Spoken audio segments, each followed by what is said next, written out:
and just to be, the cheerleader, to be, again, like the second set of ears, and just to put everything straight, just to make like the broken pieces, to put them back together again, as much as you can. Because, you just don't want to see them like that. You don't want to see them upset. You don't want to see them thinking that there's no hope, especially after, the first, second, third, fourth, so on and so forth. Treatments are not working.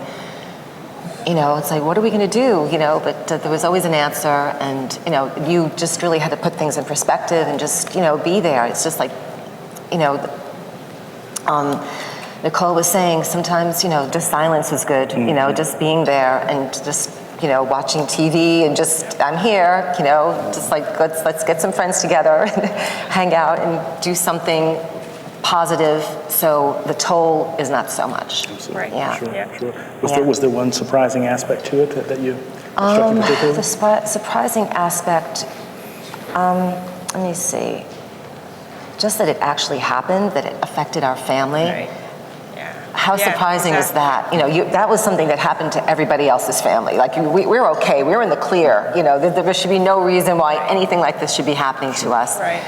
And just, I guess, that we were strong, that we kept on coming back. It's like being that punching bag. It's like, we're coming back, we're going to gather our, resources and help each other and just keep on going. And yeah, that was surprising how much it took out of you. Yeah, exactly. The many hats you have to wear, like a chauffeur and chef and masseuse and therapist and coach. And it was like a life coach, exactly, really. Exactly. You just have to keep on going, keep on, like the Energizer Bunny, just keep on giving as much support as you can and finding it from all these different places that just people were so kind to give. It can be excruciating to watch someone you love go through something like that. Each of you, what did you do to cope? Is there a mechanism or something that you found just to make your own, to get through that on your own? Just friends, being around friends, going out for coffee, going out for, girls' night, having a book club. That was wonderful. There was always people there asking. And also, as a result of that, you would get more information. People would say, oh, I know about this, I know about that. Not everything applied to you, not everything you can use, but, it was good that, you heard about that, and maybe you can help someone else, or maybe in that phase that you were in, it was not going to help you, but then like later on down the line, it's like, oh yeah, someone mentioned that, let's look into that, and, it would help. It would come in handy. And just like self-care, just taking that cat nap. Sure. A cat nap anywhere. That does wonders. Absolutely. Yeah. Kenley? Going out for drinks or staying medicated is the way out. But exercise has been my form of coping with all of this. Yeah. I go to the gym every day. I bike every day.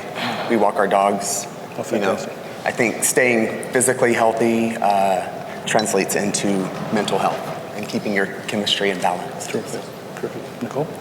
Well, looking back, obviously 8 years ago, I would say eat healthy, exercise, do anything, listen to music, sing, just go in a room and just write everything out in a journal. And as she mentioned, talking it out, just have someone there just to vent to or just to ramble on to, whether they're speaking back to you or not, doesn't really matter. They're there to listen. And you're there to just verbalize and get everything off of your chest, and it will make you feel a lot better. At least it did to me. Countless nights I did that, and it really helped. That's right. Let's hear from you, our audience here in Manhattan, and our viewers on the live stream. Any questions from our audience here?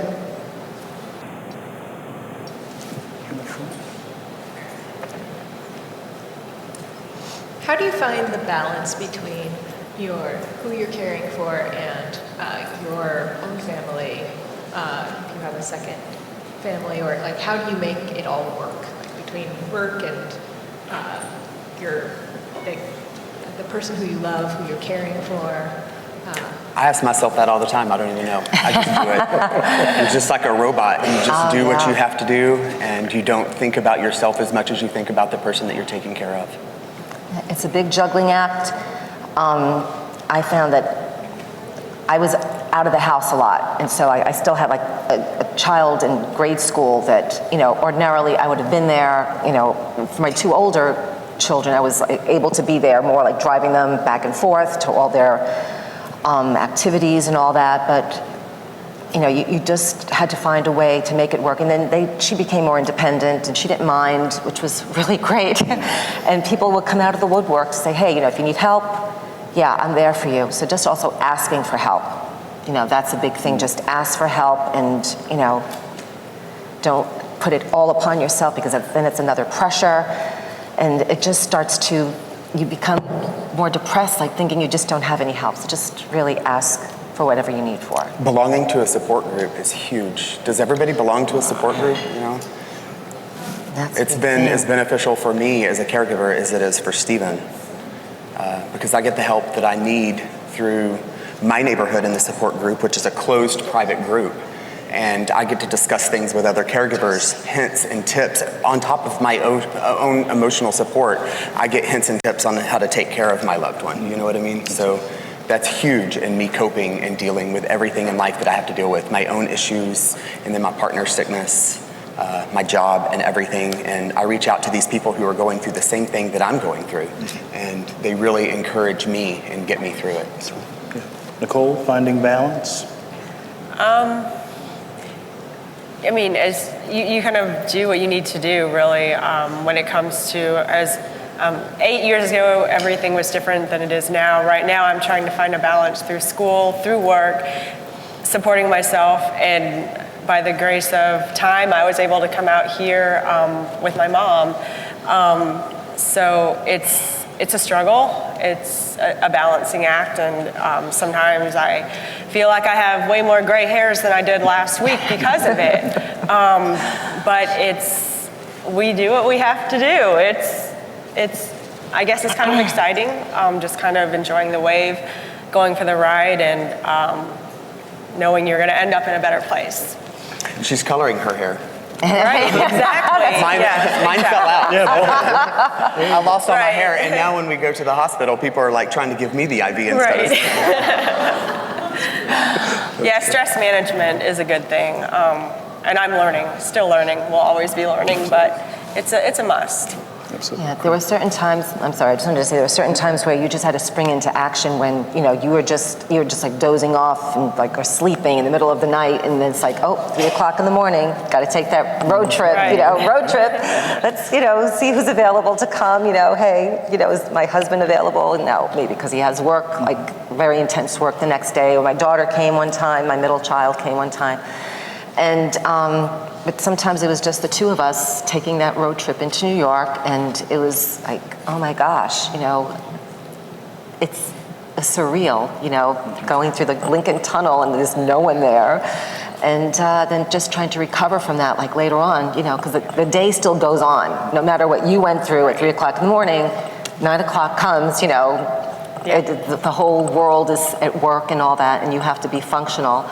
So there's a lot, there's a lot to juggle. There's a lot that you have to take, self-care. There's a lot to do. Absolutely. Yep. Sure. But to do it. If you find it, Right. Question in the you front just here? do it. Yeah. It's so true. Just hold for the microphone for our listeners online. Not so much a question as an observation. I was a caregiver for my wife, who was diagnosed almost 10 years ago. She's doing well. And I noticed over time, a lot of people would come to me and ask, how's she doing? And it's those few times when somebody would come to me and say, how are you doing? And, and recognize that this is not an easy task, being a caregiver. And so I know if we're here or listening online, there's a common thread that we are all sharing today. So just as a thought, when you're inquiring about the person who might actually be ill, it's not such a bad idea to also ask about the caregiver, because there's a lot of effort being expended there as well. Fantastic point. Yeah. Thank you for that. Yes, Great point. Absolutely. Yeah. Another question in the front here? I think caregivers support groups are great, but I don't know how to find one for my husband. He's been wonderful and he's holding up and all, but So I don't know if you have any tips on that. I mean, I looked into it a little bit locally, and they just said, there's some kind of online something that means. But. Yeah, resources. Where can What folks about a find church support? group? Church groups? Wherever you, go to church, or even like where you, excuse me. Now, when I was going to school, like we eventually ended up having all these reunions. Even like kids I went to grade school with, we were all on Facebook. And if someone has an issue, it's out there, and everybody's asking, and everybody's supporting, and asking for prayers, or whatever, any kind of advice, anything. I don't know if you're on Facebook or something, just put it out there. Say, hey, there's a need here. And someone will lead you to the right place. Even when you're going to the doctor, see who's with the other patients and see, hey, do you want to, talk about this? Would you like to, every so often, maybe even once a week, just like to go through like whatever's going on, any significant issues, but just, every so often, maybe just have like a 10-minute phone call. Are you okay? I'm okay. What's going on? Meditate, do some meditation, there's a lot of things. As soon as you start looking for them, you find them. Like go online, and you'll see that there are so many support groups and also things you could be doing for yourself. Like I mentioned, meditation, exercise is so important. Just just even going to a movie with someone sometimes, just, something silly, funny that gets your mind off things, because then when you get out of there, it's like, now I feel like I have more strength to go. Like even small little things that take 10 minutes can just help you. Kenley, getting plugged into these resources, as Veronica said, lots of options out there. Yeah, my answer to that would be very similar to hers. Support groups. Support groups are huge for me. And as I said before, exercise, spending time with my dogs and stuff like that, just to refresh, laughter is huge. Mm-hmm. Absolutely. Nicole, finding these resources, finding help? Pretty much reiterating what they said. The internet, word of mouth, regionally in your city or your neighboring bigger city, if you live in a small city, there's, where we live, the Noble Circle is a support group for women who have all kinds of cancers. So when my mom was diagnosed through word of mouth, she met a lady named Jenny who she spoke with on the phone for all kinds of information and support, because that's Jenny's job, not really her job, but she, that's what she does with the Noble Circle, is she talks to women who've been newly diagnosed and, represents a very positive figure, very positive attitude, and, tells them, it's manageable. It's a manageable journey, so. Thank you so much. We have a question up here in the front.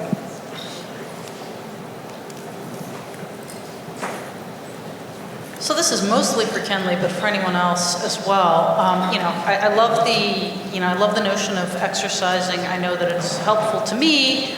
Unfortunately, how do you actually practically make that work? Because or not how do you do it now, but how did you do it when Stephen was a lot worse off? And very, very explicitly, my priorities are caring for my husband, earning a living, and then everything else. And exercise falls into that everything else, which usually doesn't happen because we had one of those 3 a.m. runs to the emergency room or whatever. So how do you practically do it? It's a priority of mine, and I think that anything that's a priority, you just make happen, A lot of times people use the excuse about getting into a relationship, well, I just don't have the time for that. But when you fall in love with somebody, you make the time for that. And it's the same with exercise. Stephen was sick. I was working part-time because I was taking care of him part-time. We went from 2 full-time incomes to 1 part-time income. And I would just wake up really, really early in the morning, and I would be in the gym with tears going down my face. I always felt like people were staring at me like, why is that dude crying over there while he's lifting weights? But it was a little embarrassing, but it did so much for me. I just made it happen, So. There's also something else. I mean, I have discovered this. there's exercise that you could do like 10 minutes at a time. That's what I have found. Toned in 10 is something it's out there. You can Google it. YouTube, go on YouTube. You could find like small pieces of time where, maybe before you go to lunch or something in your office or wherever you're going to be, or just tell people, hey, I'm going to be doing some exercising. I need this for myself. Yeah. And they can say, really? I need it too. Let's all do it. And then you find you're making a movement or something like that. And everybody needs it. Not everybody is doing it for themselves. So if they see someone else is doing it, just gather, get your support wherever you can, but just say, hey, I need to do this, and just take care of it. And you find you have 10 minutes here, there, everywhere, even 5 minutes, even marching in place. Sometimes if you're on the phone, you can march in place. And you find like it really makes a difference. It just really clears your head. So. Yeah. I'm going to the pharmacy to pick up your medication, and then you show up an hour and a half later. You took the long way around. Right. Nicole, the time management piece, do you have any thoughts? Yeah, right now I jog at home. I have a treadmill, so I have to do it when I have time. Sometimes there are days when I can't even read. I'm so tired. And those are the days where I know that I don't want to take a nap because I have to be up the next morning. So I get on the treadmill and, jog 2 miles, if even. At least I know that I did something. And I belong to a Facebook group. I think it's a website, Pop Sugar. They're always posting. There's never a day that I'm not on there when it's like, get this, burn X amount of calories in 10 minutes with when there's HIIT workouts. They have so many good 10-minute workouts. I don't really do them because I have my own things that I do, but I go on for other tips. But they are, for exercise, they're always talking about tone this, get rid of this, and it's for health anyway. It's a good and encourage the patient to exercise too. Yes. There's a lot of stats that suggest that a certain amount of exercise prevents reoccurrence to a certain extent. So Right, it's important 'cause for it the boosts your immune patients system. to get a lot of exercise also. Absolutely. Hi. Okay. When I'm with my brother, I notice that I am watching everything he does. If he has a little cough or if he puts his hand on his head, and I'm thinking, always asking him, how do you feel? Are you okay? Is something wrong? I don't know if it's because it's new with my brother, so asking you, did you do this? Did it make them uncomfortable? And will it stop after a while? Will I just start to realize like I can't do that? And as a caregiver, is that a bad thing? Am I making him uncomfortable? Yeah, you might be making him a little bit uncomfortable, and you shouldn't always voice everything that's on your mind, but that fear will never go away. And with me personally, even when I cough, I'm like, oh my gosh, what's going on with me? I'm a little bit paranoid, a little bit gun shy. So I don't think that the fear will ever go away though. It hasn't with me, but you learn how to manage it, and you learn the right thing to say and when to say it. Sometimes they have more sensitive days where a dark joke is not okay with them, and other days it is, So you just kind of learn how to navigate based on what they're feeling that day. But you have to not always bring it up to them. They want to forget about it sometimes. Veronica, any thoughts on that? Yeah, I think what you have to do is just like, he's your brother, right? So you can read him, you can see, pretty much, but if it's something he's just thinking about, or if he's in physical pain. So just, use your instincts and just tell him, if there's something up, don't be shy about telling me, because I want to be Johnny on the spot with that. It could be something small, it could be something big. If it's just a matter of me like rubbing your back or something like that to calm you down, or if you just need, I don't know, massage his neck or something like that. Just I guess open communication, just let him know that you're there for him and that you're willing to, massage his hands or do something like that. Touch is very important, I find. I think I remember I used to massage my daughter's feet, and, because I heard that that's, very good. It helps, your whole body. And it's relaxing and it's beneficial. It just brings your blood pressure down. I think it just calms you down altogether, just be there for him, but just have to talk with him. Say, I might be a little bit anxious about, if I see you, something's up, but I just need to know, if is it something physical, what you need me to do, can just offer suggestions, and maybe just have the checklist, do you want me to do this, do you want me to do that, and want me to, comb your hair or something, anything, anything helps. Managing reactions, Nicole, any thoughts on that? I mean, anything, like, as they said, your brother and his typical actions and reactions and so forth. I mean, I would just say anything out of what you're used to seeing. But as far as getting your mind off of it, watch a funny movie or, look at funny childhood pictures, bring back, or home movies, or just something to provoke memories from, things that'll just get your mind off of the present. Okay. I always sometimes find it's corny, but looking at the past, it can bring on like the greatest laughs ever, You want so badly to help them with everything that they can be helped with. But you have to step back from that and let them feel capable. You don't want to take away their independence. Right. Right. But that feeling is, I think, something we've all had, so we understand, absolutely, we understand. Yeah, question here in the center?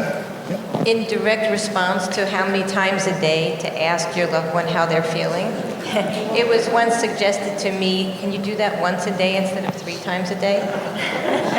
And also, my husband and I went to counseling together, and that came up. It's like, she's always asking me how I feel. I don't want, so we came to this compromise that I would only really ask him once a day instead of 3 times a day. So There you go. always a negotiation. Nice solution. It was Thank you for hard that. for me sometimes not to be the hover mother too, because, it's like you're there, you just so want to be the person that does everything for them. It's like in my bag I have so much stuff that I don't even need it for myself. It's like, well, if somebody needs something, I have it for them. I want to be that person. And that comes out. And so I had to temper myself sometimes because, you don't want to overdo. It might make them uncomfortable. You're not realizing it. That there's that communication too. You just got to have that give and take like that. I think that's all the time we have. Thank you all so much. Let's thank our panel also.